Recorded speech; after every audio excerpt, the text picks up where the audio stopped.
L'Hydrogen Valley è un importante progetto transfrontaliero, un importante segno di cooperazione internazionale.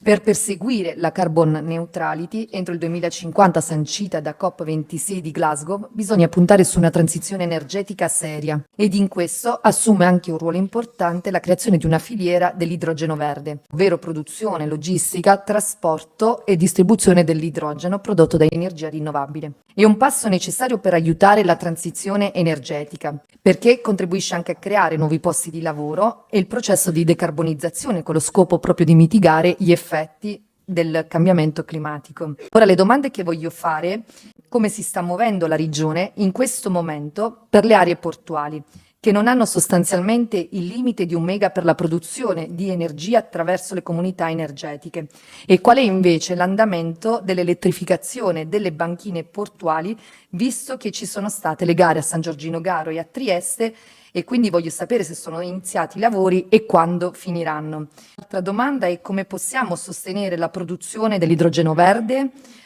ovvero con fotovoltaico, quale tipo di fotovoltaico, oppure con i consumi di acqua, e se con l'acqua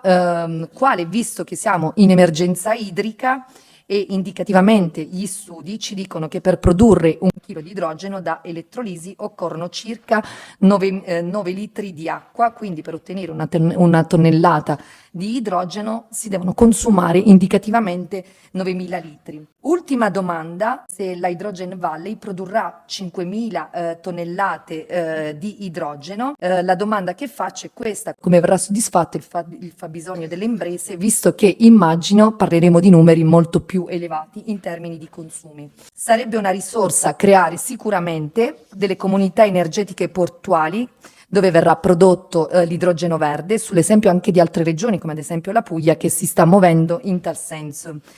E ritengo che bisogna continuare nella direzione di dare incentivi alle imprese che intendano avvalersi di nuove tecnologie proprio per attingere da fonti rinnovabili. Come detto anche dalla rappresentante di Confindustria, ci vuole un impegno comune importante e quindi bisogna sostenere la filiera. Grazie.